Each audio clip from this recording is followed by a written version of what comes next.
In this video, we discuss about the drugs for respiratory disorders. Respiratory disorders include asthma, that is the hyperresponsive airways, COPD, chronic obstructive pulmonary disease.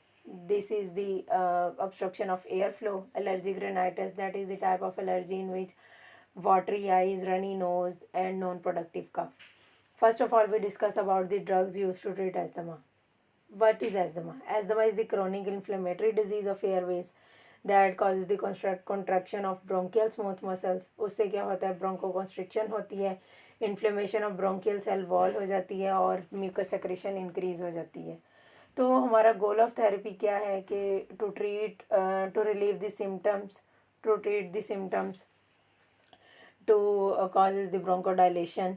तो इसमें जो drugs use हो रही हैं that are the beta two adrenergic agonist. Beta two adrenergic agonist जो है उसमें short acting भी हैं और लॉन्ग एक्टिंग भी हैं. शॉर्ट एक्टिंग है for the quick relief, rapid onset of action होता है इनका 5 to 30 मिनट्स और रिलीफ होती है 4 to 6 आवर्स. उसके बाद ये जो है ब्रोंकोस्पाज्म को रिलीव करती हैं. उसमें ड्रग्स कौन कौन सी इंक्लूडेड है, एल्ब्यूटेरॉल है, लेवोल्ब्यूटेरॉल है, दैट कॉज द ब्रोंकोडाइलेशन. ठीक है, ब्रोंकोडाइलेशन कॉज करती हैं. ये जो है ये बीटा टू एगोनिस्ट हैं. सही है, बीटा टू एगोनिस्ट जो हैं वो क्या करती हैं, उनका फंक्शन क्या है कि वो क्या करती हैं, बीटा टू रिसेप्टर पे जो है वो बाइंड होके क्या करेंगी, ग्लूकागॉन के लेवल को इंक्रीज़ करेंगी, ग्लूकागॉन के रिलीज़ को इंक्रीज़ करेंगी. उससे क्या होगा कि लिवर और मसल्स में ग्लाइकोजिनोलाइसिस जो है वो इंक्रीज़ हो जाएगी. जब ग्लाइकोजिनोलाइसिस इंक्रीज़ होती है ना तो दैट लीड्स टू हाइपरग्लाइसीमिया. जाहिर सी बात है, ग्लाइकोजन ब्रेकडाउन हो रहा है, ग्लूकोज का लेवल हाई हो रहा है ब्लड में, that leads to hyperglycaemia. That is the adverse effect of beta two agonist. इसके अलावा ये ब्रोंकोडाइलेशन कॉज करती हैं और जो है वो वेजोडाइलेशन कॉज करती हैं, पेरिफेरल रेजिस्टेंस को डिक्रीज़ करती हैं. तो जितनी भी बीटा टू एगोनिस्ट एक्ट करेंगी that leads to these effects. इसके अलावा एडवर्स ड्रग रिएक्शंस में टैकीकार्डिया करती हैं, हाइपरग्लाइसीमिया तो करती हैं, हाइपोकलीमिया करती हैं और हाइपोमैग्नीसीमिया करती हैं. If the patient uses these drugs तो मॉनिटरिंग जो है वो इलेक्ट्रोलाइट मॉनिटरिंग जो है वो होनी चाहिए. उसके अलावा जो है बीटा टू मीडिएटेड जो स्केलेटल मसल ट्रेमर्स भी हो सकते हैं, क्योंकि मसल्स में जो है वो डोमिनेंट बीटा टू रिसेप्टर्स होते हैं. तो इसलिए ये जो है ये ड्रग्स जो हैं वो beta two mediated skeletal muscle tremors भी कॉज कर सकती हैं. That are the short acting. Long acting में क्या है, साल्मेटिरॉल है, फॉर्मोटिरॉल है. ये जो है ये ब्रोंकोडाइलेशन कॉज करती हैं for 12 hours. That are long acting. ठीक है, तो ये जो है वो मोनोथेरेपी इनकी कॉन्ट्राइंडिकेटेड होती है. They are mostly in combination with the inhaled corticosteroids और long acting beta adrenergic agonist. They are solely not for the quick relief. सही है, क्विक रिलीफ नहीं करती हैं. एडवर्स ड्रग रिएक्शन इनके सिमिलर हैं, that tachycardia, hypoglycaemia, skeletal muscle tremors, क्योंकि ये बीटा टू रिसेप्टर्स पे एक्ट कर रही हैं और beta two receptors are present in mostly predominant in the smooth muscles. तो ये स्केलेटल मसल्स को रिलैक्स करेंगी, वेजोडाइलेशन करेंगी और ब्रोंकोडाइलेशन करेंगी और इसी तरह पेरिफेरल रेजिस्टेंस को डिक्रीज़ करेंगी. Second drug is the corticosteroids. Corticosteroids जो हैं उसमें inhaled corticosteroids and that has the long term relief. Corticosteroids क्या करती हैं, इनहिबिट करती हैं एराकिडोनिक एसिड के रिलीज़ को. एराकिडोनिक एसिड क्या है, that is the precursor of prostaglandins, prostacyclin, leukotrienes, मतलब इकोसानॉइड्स का प्रिकर्सर है और that is present in that synthesise in the cell membrane with the help of phospholipase A2 enzyme. Phospholipase A2 को inhibit करती हैं ये ड्रग्स. उससे क्या होता है कि एराकिडोनिक एसिड जो है उसकी रिलीज़ भी इनहिबिट हो जाती है. अब जब इनकी रिलीज़ इनहिबिट होती है दैट कॉजेज इन्फ्लेमेटरी इफेक्ट्स. तो ये ल्यूकोट्राइन्स को जब इनहिबिट करेंगी तो इन्फ्लेमेटरी इफेक्ट जो है वो उनका ख़त्म हो जाएगा. That causes the anti inflammatory action. जब जो है कोसानॉइड्स का एक्शन ख़त्म होगा तो ये direct anti inflammatory properties show करेंगी. उसके अलावा जो है ये हाइपर रिस्पॉन्सिवनेस जो है एयरवे की उसको रिड्यूस कर देंगी, इन्फ्लेमेशन को कंट्रोल करेंगी. तो ये ग्लूकोकॉर्टिकॉइड जो है ना वो रेगुलर फिर यूज़ करनी पड़ती हैं इन एस्थमा. और इनहेल्ड कॉर्टिकोस्टेरॉइड्स आर बेस्ट क्योंकि ये लोकल इफेक्ट शो करती हैं, सिस्टमिक में और साइड इफ़ेक्ट्स हो जाते हैं.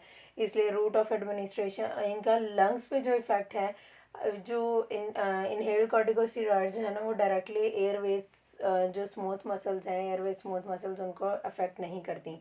ये जो है ये डायरेक्टली टारगेट करती हैं एयरवे इन्फ्लेमेशन को. सिर्फ जो है ना इन्फ्लेमेटरी जो एक कैस्केड है उसको इन्होंने इनहिबिट करना है. तो उससे क्या होगा, रिवर्स होगा म्यूकोजल एडिमा और परमिबिलिटी ऑफ कैपिलरीज डिक्रीज़ हो जाएगी और जो ल्यूकोट्राइन की रिलीज़ है वो इनहिबिट हो जाएगी। ज़ाहिर सी बात है ऑब्वियसली जब जो है एराकिडोनिक एसिड की रिलीज़ इनहिबिट होगी तो ल्यूकोट्राइन्स ऑब्वियसली इनहिबिट हो जाएंगे because all the eicosanoids are the made synthesized from the arachidonic acid। तो उन that has the direct anti inflammatory effect corticosteroids का। ये डायरेक्ट इफेक्ट इसीलिए है कि इन्फ्लेमेशन को ये कंट्रोल कर रही हैं। और रेगुलर यूज़ काफ़ी मंथ्स का रेगुलर यूज़ के बाद जो है वो इनहेल्ड कॉर्टिकोस्टेरॉइड जो है ना हाइपर रिस्पॉन्सिवनेस जो है वो एयरवेज की उसको जो है वो रिड्यूस कर देती हैं। जैसे कि कोई भी स्टिमुलाई है ब्रोंकोकॉन्स्ट्रिक्टर कोई भी स्टिमुलाई होता है एलर्जेंस होते हैं या कोल्ड एयर या एक्सरसाइज वगैरह तो उसके जो के वजह से जो हाइपर रिस्पॉन्सिवनेस होती है एयरवेज की उसको ये रिड्यूस कर देती हैं।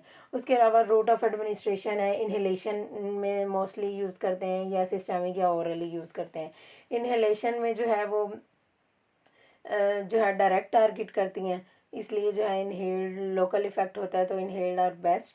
सिस्टमिक जो है स्वेयर एग्जिबिशन ऑफ अस्थमा हो जिसको स्टेटस अस्थमेटिकस कहते हैं उसमें जो है इंट्रावेनस मिथाइलप्रेडनिसोलोन देनी पड़ती है या ओरल प्रेडनिसोलोन लेनी पड़ती है एयरवे की इन्फ्लेमेशन को रिड्यूस करने के लिए।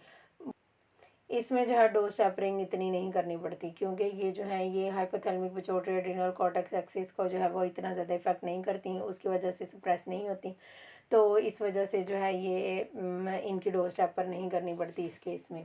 और एडवर्स इफेक्ट्स की वजह से जो है वो औरल थेरेपी जो है वो इतनी ज़्यादा जो है इफेक्टिव नहीं है। तो जो पेशेंट जो है वो इनहेल्ड कॉर्टिकोस्टेरॉइड से उनका जो सिम्टम्स हैं कंट्रोल नहीं होते तो फिर उनको सिस्टमिक जो है वो कॉर्टिकोस्टेरॉइड्स देने पड़ते हैं। उसके बाद जो एडवर्स इफेक्ट्स हैं एडवर्स इफेक्ट्स जो हैं वो ओरल और पेरेंटल ग्लूकोकॉर्टिकॉइड्स के तो हैं क्या हैं वो ये हैं कि हाइपरग्लाइसीमिया कॉज करती हैं। हाइपरग्लाइसीमिया कॉर्टिकोस्टेरॉइड हाइपरग्लाइसीमिया कॉज करती हैं। हाइपरग्लाइसीमिया क्यों कॉज करती हैं क्योंकि ये जो है वो इंसुलिन के एक्शन को ब्लॉक कर देती हैं।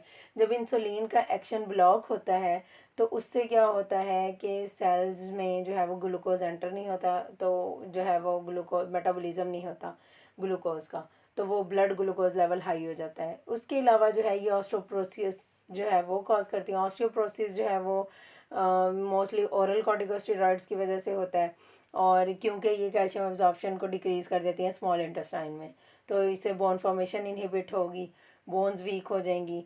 और इसके अलावा आईसीएस जो है इनहेल्ड कॉर्टिकोस्टेरॉइड जो है ओरोफेरेंजियल कैंडिडाइसिस करती हैं। ओरोफेरेंजियल कैंडिडाइसिस इस तरह करती हैं कि ये जो है ओरली लेते हैं तो ये क्या करती हैं डिपॉजिट हो जाती हैं। डिपॉजिट होने से जो है वो एक तो इम्यून सिस्टम सप्रेस हुआ था स्टेरॉइड्स की वजह से दूसरा जो है वो ये डिपॉजिट हो जाती हैं और उससे हॉर्सनेस ऑफ वॉइस होती है और कैंडिडाइसिस हो जाती है।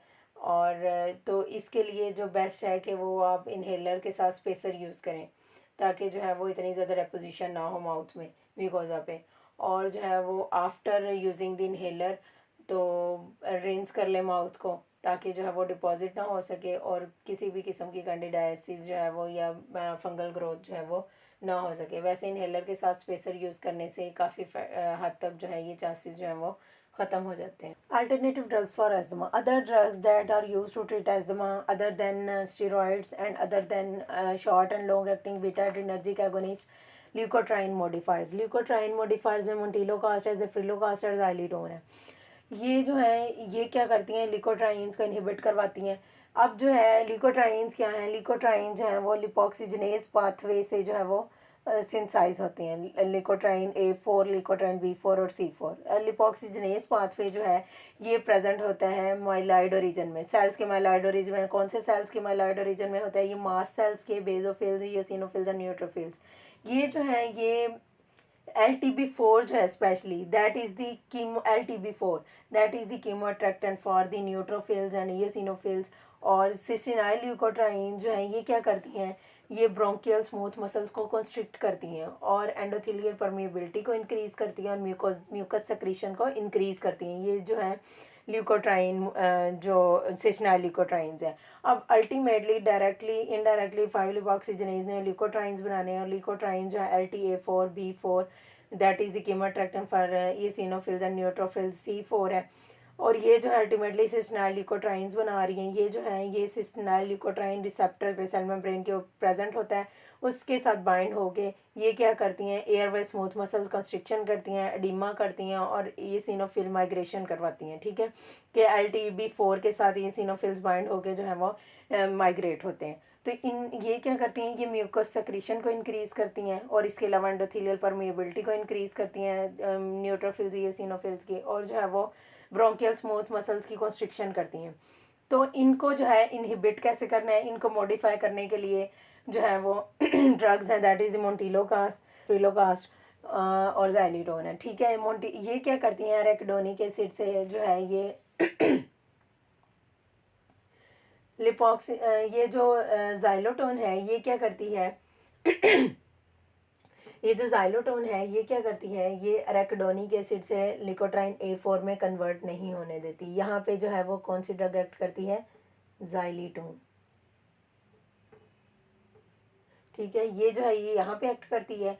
उसके बाद जो नेक्स्ट ड्रग्स हैं मोन्टिलोकास्ट है और फ्रिलोकास्ट है, ये जो है सिस्टनाइल ल्यूकोट्राइन्स को जो है वो बाइंड नहीं होने देती रिसेप्टर्स पे। मोन्टिलोकास्ट और रिलोकास्ट जो है ये जो है ये यहाँ पे जो है वो बाइंड नहीं होने देती ल्यूकोट्राइन रिसेप्टर्स पे सिस्टनाइल ल्यूकोट्राइन्स को, जिससे क्या होता है, जिससे ये होगा कि जो है वो सिस्टनाइल ल्यूकोट्राइन्स के इफेक्ट्स ब्लॉक हो जाएंगे और ये जो है इससे म्यूकस सेक्रीशन नहीं होगी, ब्रोंकियल कंस्ट्रिक्शन नहीं होगी, ब्रोंकोडाइलेशन होगी और जो है परमिएबिलिटी जो है वो कम हो जाएगी। तो ये जो है इसने ज़ाइलोटोन ने क्या करना है, इसने इनकी सिंथेसिस ही नहीं होने देनी, इसकी सिंथेसिस को इनहिबिट कर देना, प्रोडक्शन कम हो जाएगी इनकी। ठीक है, नेक्स्ट आगे स्टेप्स नहीं होंगे। लेकिन ये मोन्टिलोकास्ट और ज़फ्रिलोकास्ट जो है ये जो है इन्होंने क्या करना है, इन्होंने यहाँ पे इनहिबिट कर देना है। अगर सिस्टनाइल ल्यूकोट्राइन्स बन रहे हैं तो उनको जो है वो रिसेप्टर से बाइंड नहीं होने देना। रिसेप्टर से बाइंड नहीं होंगे ऑब्वियसली, तो फिर क्या है, एयरवे स्मूथ मसल कॉन्स्ट्रिक्शन नहीं होगी, एडिमा नहीं होगा, सिक्रीशंस म्यूकस सेक्रीशंस जो हैं वो इनहिबिट हो जाएंगी। और ये जो होता है ये these drugs leukotriene modifiers are use for immediate bronchodilation specially in asthma. ये एस्थमा के पेशेंट में यूज़ की जाती हैं और एक्सरसाइज इंड्यूस ब्रोंकोस्पाज्म के लिए यूज़ की जाती है, इस इमीडिएट यूज़ के लिए यूज़ की जाती हैं। फार्माकोकाइनेटिक्स में ऑरली एक्टिव होती हैं, ये हाईली प्रोटीन बाउंड होती हैं, फूड जो है वो इनके एब्जॉर्प्शन को इम्पेयर करती है, लिवर से मेटाबोलाइज होती हैं, यूरिन में एक्सक्रीट होती हैं। बट जो मोन्टिलोकास्ट और ज़फ्रिलोकास्ट है ना, इनकी बाइलरी एक्सक्रीशन होती है। इन दो ड्रग्स की जो है वो बाइलरी एक्सक्रीशन होती है। तो एडवर्स ड्रग रिएक्शन में फिर जाहिर सी बात है बाइलरी एक्सक्रीशन होती है, सीरम हेपेटिक एंजाइम्स को इंक्रीज कर देती हैं, हेडेक और डिस्पेप्सिया करती हैं, that also inhibit the cytochrome isozyme, cytochrome isozymes को ये इनहिबिट कर देती हैं, जैसे कि 2CB, 2C8, 2C9, 3A4 और ज़ाइलोटोन जो है वो इनहिबिट करती है साइटोक्रोम 1A4 को। Other drugs include cromolyn. Cromolyn is an anti inflammatory prophylactic anti inflammatory agent. ये क्या करता है, मास्ट सेल डिग्रेनुलेशन को इनहिबिट करता है और हिस्टामिन रिलीज को जो है वो इनहिबिट करता है। उससे जाहिर सी बात है म्यूकस सेक्रीशंस नहीं होंगी और that is use for in acute asthma attack, mild to persistent asthma में जो है वो यूज़ होता है। और जो है वो ये जो है वो ब्रोंकोडाइलेटर नहीं है। क्रोमोलिन जो है वो ब्रोंकोडाइलेटर नहीं है, but it has only the anti inflammatory properties और ये जो है वो सिक्रीशंस को जो है इनहिबिट करता है और ये नेबुलाइज सॉल्यूशंस में अवेलेबल होता है। इसका शॉर्ट ड्यूरेशन ऑफ एक्शन होता है, इस वजह से इसको जो है वो 3 to 4 टाइम्स जो है वो डेली देना पड़ता है। एडवर्स इफेक्ट जो है इसके माइनर होते हैं, इंक्लूड कफ, इरिटेशन, अनप्लेजेंट टेस्ट वगैरह। उसके बाद दूसरा है कोलिनर्जिक एंटागोनिस्ट। कोलिनर्जिक एंटागोनिस्ट जो है ये कोलिनर्जिक रिसेप्टर्स को ब्लॉक करती हैं। ठीक है, जब कोलिनर्जिक रिसेप्टर्स को ब्लॉक करती हैं तो उससे क्या होता है कि जहाँ जहाँ मस्करीनिक रिसेप्टर्स होते हैं, कोलिनर्जिक रिसेप्टर्स होते हैं, उनको ब्लॉक करेंगे तो ये क्या करेंगे, ये जो है वो रिलैक्सेशन करेंगे, इनहिबिट करेंगे कॉन्ट्रैक्शंस को। ये क्या करते हैं, ब्लॉक करते हैं एयरवे स्मूथ मसल्स को और म्यूकस सेक्रेशंस को इनहिबिट करवाते हैं। और ये यूज़फुल होते हैं उन पेशेंट्स के लिए जो साबा को टॉलरेट नहीं कर सकते, short acting beta adrenergic agonist को। और ये जो है वो कम्बिनेशन में देते हैं for the acute asthma attack. और इसके अलावा जो है ये एडिशनल बेनिफिट यही है कि दैट आर यू इप्राट्रोपियम हो गया, एट्रोपिन तो यूज़ नहीं करते। इप्राट्रोपियम जो क्वाटरनरी डेरिवेटिव है और जो है ये यूज़ करते हैं इन कम्बिनेशन विद साबा। और जो एट्रोपिन है ये रिकमेंड नहीं करते रूटीन ट्रीटमेंट में एक्यूट ब्रोंकोस्पाज्म में अस्थमा में, क्योंकि इसका जो ऑनसेट है बहुत स्लो होता है। तो इसलिए साबा इज़ मोर बेनिफिशियल दैन इप्रोट्रोपियम और एट्रोपिन। एडवर्स ड्रग रिएक्शंस क्या है, जीरोस्टोमिया और बिटर टेस्ट है। जीरोस्टोमिया जो है वो क्यों होता है कि ये मस्करीनिक रिसेप्टर्स को स्लेवरी ग्लैंड्स के ब्लॉक कर देते हैं। तो ये एंटागोनिस्ट हैं, तो ये कोलिनर्जिक और मस्करीनिक रिसेप्टर्स को ब्लॉक करते हैं, तो उससे क्या होता है, सिक्रीशंस डिक्रीज हो जाती हैं, that leads to dry mouth, that is xerostomia. उसके बाद थियोफाइलिन है। Theophylline is not used commonly, it is a bronchodilator. ये जो है ये रिलीव करता है एयर फ्लो ऑब्स्ट्रक्शन को क्रोनिक एस्थमा में, और ये डिक्रीज करता है सिम्टम्स का, एस्थमा के सिम्टम्स को। इसकी भी एंटी इन्फ्लेमेटरी प्रॉपर्टी है। और ये उसके अलावा जो है ये थियोफाइलिन जो है ना लार्जली रिप्लेस हुआ है with the beta two adrenergic agonist के साथ और कॉर्टिकोस्टेरॉइड के साथ, मतलब कि आईसीएस जो है that are more beneficial and useful than theophylline. Overdoses जो है इसकी सीजर्स कॉज करती हैं और ये फेटल होती हैं, एरिथमियाज कॉज करती हैं। थियोफाइलिन जो है वो लिवर में मेटाबोलाइज होता है, और ये जो है वो साइटोक्रोम जो है उसके साथ that is the substrate of cytochrome 1A2 और 3A4, और इसके इंट्रैक्शंस बहुत ज़्यादा हैं, तो इसलिए दैट इज़ नॉट बेनिफिशियल। उसके बाद ओमेलिजुमैब है। ओमेलिजुमैब जो है that is the recombinant DNA drive monoclonal antibodies.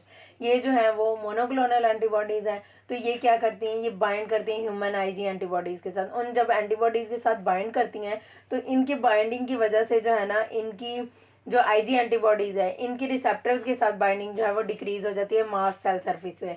Mast cells और बेजोफिल्स की सर्फिस पे इनकी जो बाइंडिंग है आईजी एंटीबॉडीज़ की वो जो है वो ब्लॉक हो जाती है, वो डिक्रीज़ हो जाती है। उससे क्या होता है कि मीडिएटर रिलीज़ जो है, हिस्टामिन रिलीज़ और मीडिएटर रिलीज़ जो है वो डिक्रीज़ हो जाएगी, जिससे जो है वो सिक्रीशंस जो है वो इनहिबिट हो जाएंगी और हिस्टामिन रिलीज जो है इनहिबिट हो जाएगी। और इसके ड्रग एडवर्स ड्रग रिएक्शंस में जो है दैट इज़ आर्थ्रेल्जिया है, फीवर है, और इसके अलावा जो है वो रैशेज़ हैं और एनाफिलैक्टिक रिएक्शंस